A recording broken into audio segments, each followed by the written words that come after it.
review of Primeval Series 5, Episode 4.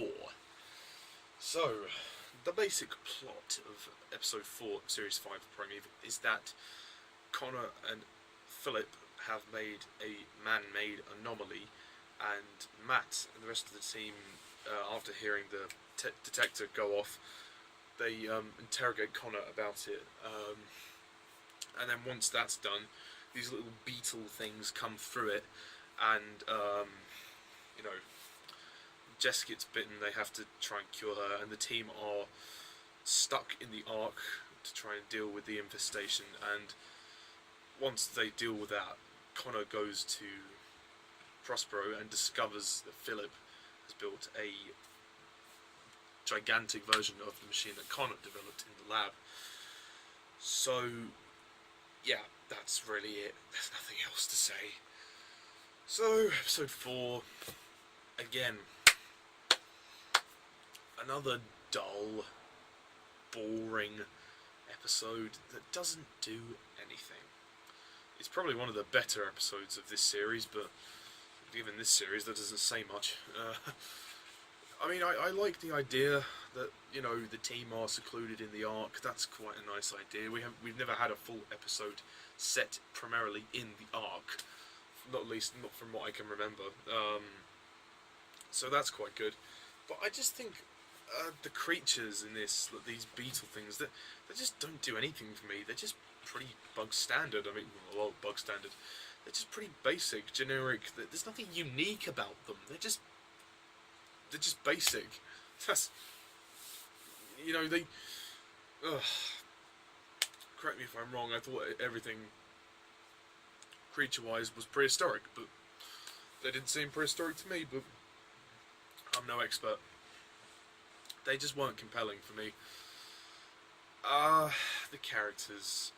I mean, there's tension again between Connor, Abby, and Matt, which continues, which is somewhat interesting, but you don't really care. I mean, they kind of resolve it by this point. Connor kind of realises Philip's true colours when he discovers his true plan.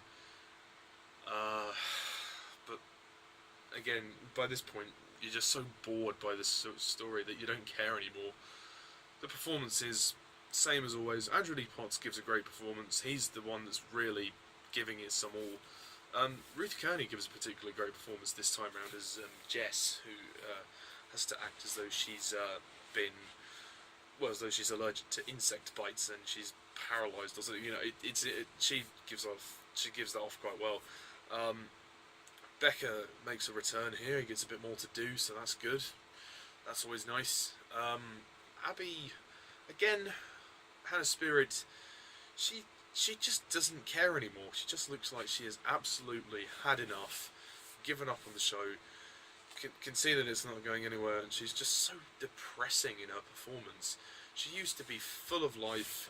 Her performance was really something, and it was really, you know, you believed the chemistry between her and Connor.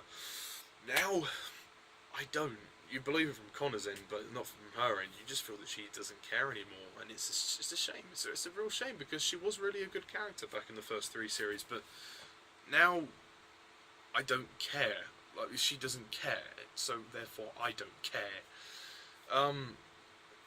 You know, and also there's tension between Philip and the rest of the team, which is quite good.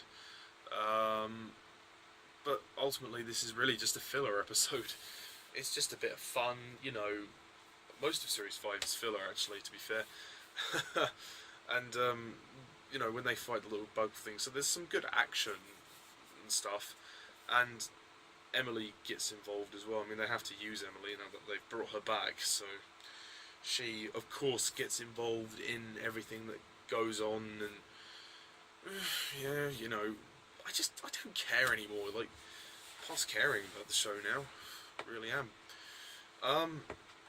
The music is alright, I guess. The ending is quite good when we discover that Philip is, I mean, well, not when we discover, but when Connor discovers that Helen is in league with Philip, and she passed on her work to Philip.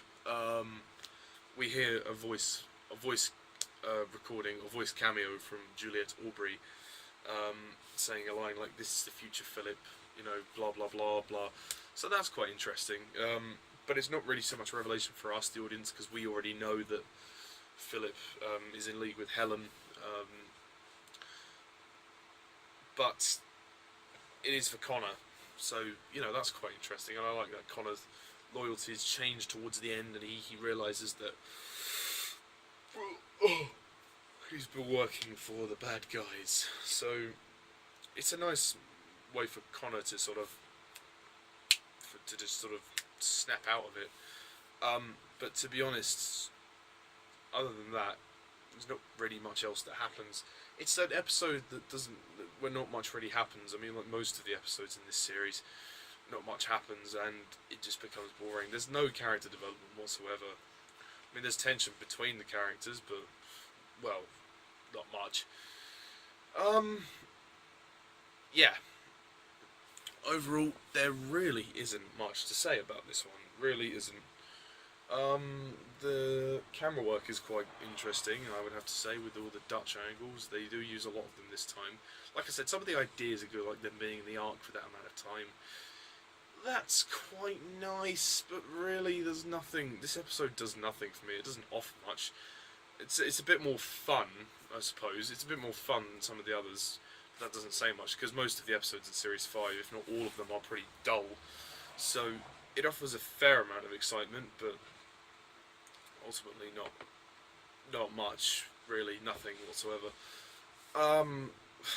Matt Blanderson, I'm not even going to say it anymore.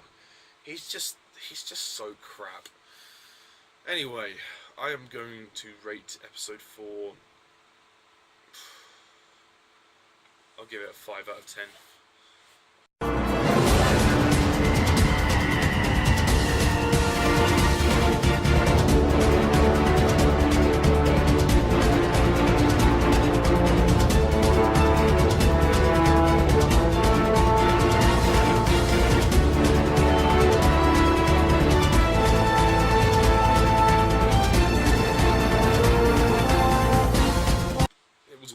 But again, it didn't offer very much for me. So that's it for my review of episode 4 of series 5. Tune in next time when I review episode 5. Until then, Primeval fans, thank you all for watching, and as always, I'm Mr. Talis11. See ya.